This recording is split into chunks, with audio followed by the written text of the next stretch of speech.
Assalamualaikum, bersambung ke episod yang kedua. Dalam episod ini kita akan bincangkan kaedah perhitungan pendapatan negara.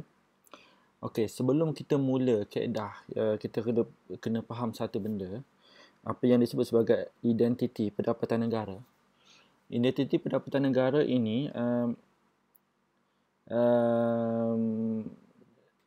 menggambarkan tiga perkara penting, iaitu apa yang saya sebut di sini, keluaran negara, pendapatan negara, perbelanjaan negara. Dia identiti ini nampak lebih pada ada empat dan sepatutnya tiga sahaja sini. Okay, tiga sahaja. Bermaksud sentiasa sama dengan keluaran negara, sentiasa sama dengan pendapatan negara, sentiasa sama dengan perbelanjaan negara. Okey, ini identiti pendapatan negara. Maksudnya persamaan persamaan yang konsisten di antara ketiga-tiga konsep ini. Okey. Bila kita sebut keluaran negara adalah jumlah pengeluaran yang berlaku dalam sebuah negara. Okey, jumlah pengeluaran, keseluruhan jumlah pengeluaran yang berlaku dalam sebuah negara, dalam sebuah ekonomi. Okey, dalam proses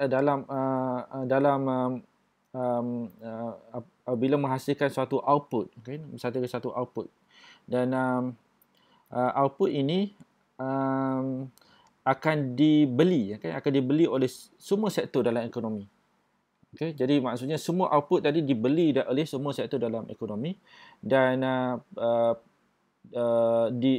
jumlah yang pembelian itu disebut sebagai jumlah perbelanjaan. Jadi semua keluaran sekarang menjadi perbelanjaan.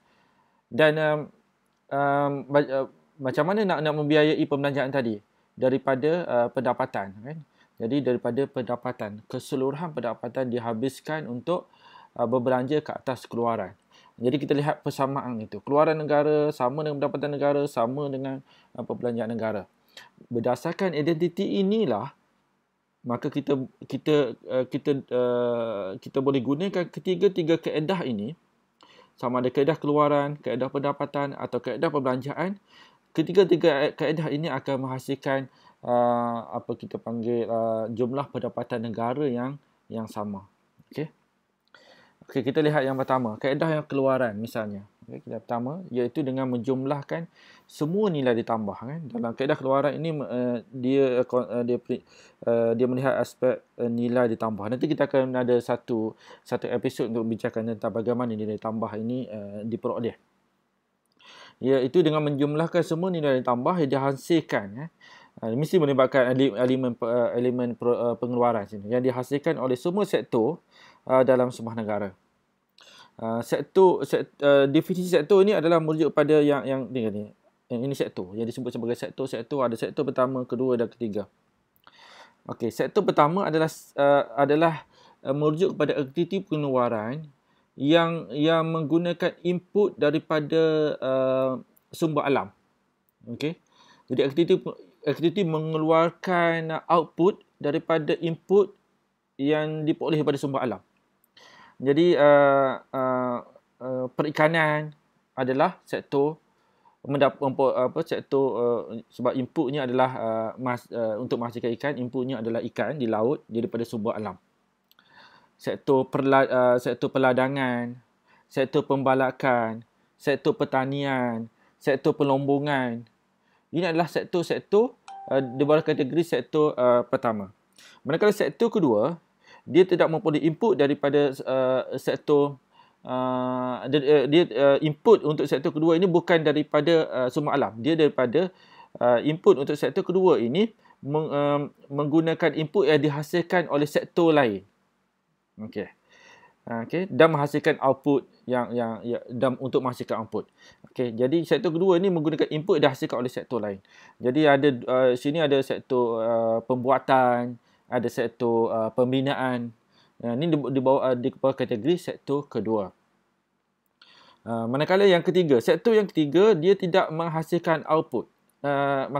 Dia tidak menghasilkan produk. atau barang, dia memberi perkhidmatan. Sektor ketiga ni memberi perkhidmatan. Maksudnya dia tak menghasilkan barang baru. Sektor ketiga tidak menghasilkan barang baru, tetapi menggunakan barang yang sama, tetapi menyediakan perkhidmatan. Jadi sektor ketiga ini adalah sektor perkhidmatan. Okey, dia menyediakan contohnya utility, dia tak menghasilkan elektrik sebab elektrik dia jana. Jadi dia menyalurkan elektrik, ada perkhidmatan. Jadi telekomunikasi, perhotelan kan, perhotelan. Jadi kita bila kita menggunakan output sektor ketiga ini, bukan kita menikmati perkhidmatan dia, logistik misalnya. Ini sebahagian daripada sektor ketiga. Dia tidak menghasilkan barang baru, sebab barang itu telah pun dihasilkan sama ada oleh sektor kedua ataupun oleh sektor pertama. Okey. Dan kita dalam kaedah keluaran ini kita menjumlahkan nilai ditambah atau kadang-kadang disebut nilai tambah, kan? Iaitu nilai tambah ni apa? Nilai tambah ini adalah pertambahan nilai. Kita panggil perbezaan itu dari segi pertambahannya, addition itu. Pertambahan itu nilai satu barang apabila melalui proses melalui setiap peringkat keluaran. Okey. Jadi pada tepung, daripada gandum kan, kepada tepung, kepada roti. Jadi dia berubah, berlaku perubahan kan. Dan di situ gandum itu sektor pertanian, roti itu daripada gandum kepada tepung. Tepung itu sektor pembuatan, sektor perkilangan. Begitu juga membuat roti je sektor pembuatan, sektor perkilangan. Tapi logistik roti itu membawa roti daripada satu tempat ke satu tempat yang lain, itu adalah sektor yang ketiga. Dan kita panggil output itu bertambah dari segi nilai. Okay? Bila dia melalui proses pengeluaran yang berbeza, dia bertambah dari segi nilai. Jadi pertambahan nilai itu, setiap margin pertambahan nilai itu disebut sebagai nilai ditambah. Jadi kita jumlahkan nilai ditambah ini untuk kita menghitung pendapatan negara. Bukan untuk satu barang itu roti, tapi berjuta-juta barang yang dihasilkan dalam sebuah negara. Okey, itu adalah kaedah keluaran.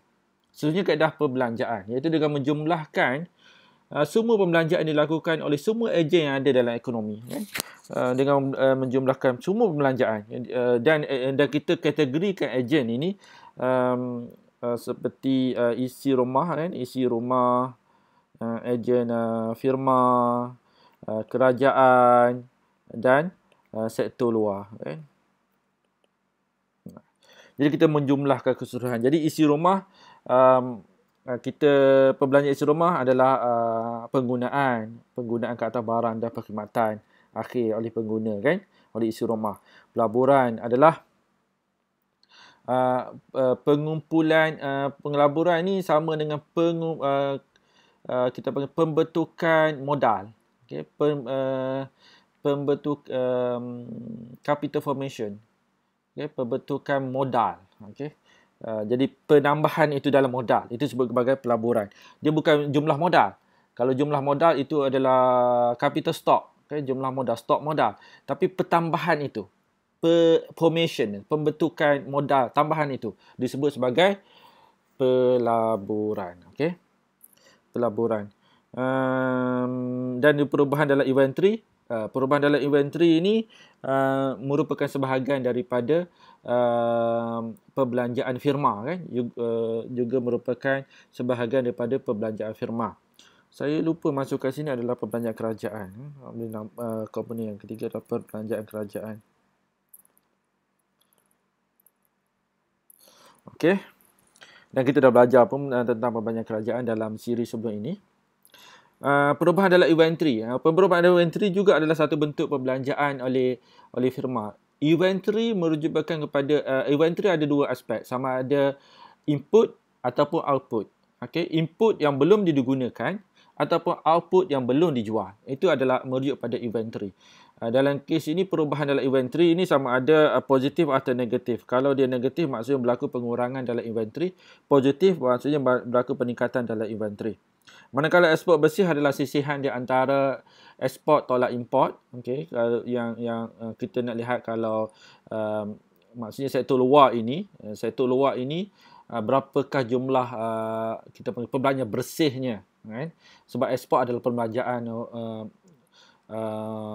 kita panggil penduduk asing, manakala import adalah pembelanjaan penduduk tempatan ke atas barang asing. Jadi kita tengok sisihan. Ekspor bersih ini sisihan di antara keduanya. Jadi kita jumlahkan setiap perbelanjaan yang dibuat oleh isi rumah, firma, kerajaan dan sektor luar, kan? Yang ini adalah melibatkan firma. Okey, kita jumlahkan keseluruhan dan kita akan memperoleh apa yang dinamakan sebagai perbelanjaan negara. Dan yang ketiga adalah kaedah pendapatan, iaitu dengan menjumlahkan keseluruhan, ada typo sini, dengan menjumlahkan keseluruhan pendapatan faktor yang terlibat, faktor pengeluaran, kan, menjumlahkan semua pendapatan yang diterima oleh faktor pengeluaran yang terlibat dalam pengeluaran barang dan perkhidmatan, kan, yang terlibat dalam pengeluaran. Jadi kita ada kategori pendapatan tu adalah buruh, kita ada faktor pengeluaran, kita ada buruh, kita ada modal, kita ada pengusaha, pengusaha, kita ada satu lagi tanah, kan. Setiap satu ni memang ada pendapatannya. Buruh pendapatannya upah dan gaji, modal, okey, pengusaha, okey, tanah, sewa, dan pengusaha juga ada pengusahaan, pendapatan perusahaan lain, kan. Okey. Dan upah dan gaji adalah pendapatan faktor buruh, manakala sewa adalah pendapatan kepada pemilik tanah, kan. Bunga bersih ini kenapa ada elemen bersih situ? Ini adalah pendapatan bunga, okey, merujuk pada pendapatan bunga faktor modal, kan, menerima pulangan dalam bentuk bunga. Tapi kita tidak ambil kira dua jenis bunga. Dua jenis pendapatan bunga kita tidak ambil kira, iaitu bunga pinjaman kerajaan dan bunga pinjaman pinjaman peribadi, personal loan, pinjaman peribadi. Bunga daripada pinjaman peribadi ataupun disebutkan consumption loan, pinjaman untuk penggunaan, dan pinjaman kerajaan itu tidak dikira dalam pengiraan pendapatan bunga. Jadi bila kita tolak dua itu, kita akan dapat bunga bersih. Kita hanya ambil kira pendapatan bunga daripada pinjaman yang produktif, pinjaman untuk kegiatan pengeluaran. Dan yang seterusnya untung kasar, untung kasar, gross profit. Kenapa kita ambil gross profit? Sebab gross profit kita ada elemen untung bersih dicampur dengan dividen, dicampur dengan cukai korporat. Dicampur ke semua ini membentuk untung kasar. Jadi maksudnya untung yang diterima oleh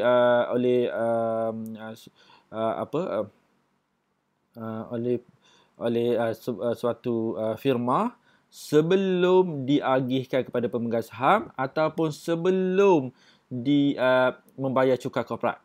Okay, sebab itu kita sebut sebagai untung kasar. Kita ambil kira semua ini. Sebab dia adalah sebahagian daripada perolehan kepada aktiviti pengeluaran yang merupakan sebahagian daripada apa yang disebut definisi pendapatan negara. Dan pendapatan perusahaan seperti pendapatan koperasi, pendapatan perusahaan pemilikan tunggang, okey. Dan ini 5 kategori, dan kita jumlahkan keseluruhan kategori ini, kita akan memperoleh pendapatan negara. Kita akan memperoleh pendapatan negara berdasarkan pendekatan kaedah pendapatan. Okey. Itu saja untuk episod ini. Jangan lupa like dan share. Terima kasih. Jika ada persoalan ingin tanya, boleh tulis komen. Okey, itu saja. Assalamualaikum warahmatullahi. Jumpa lagi.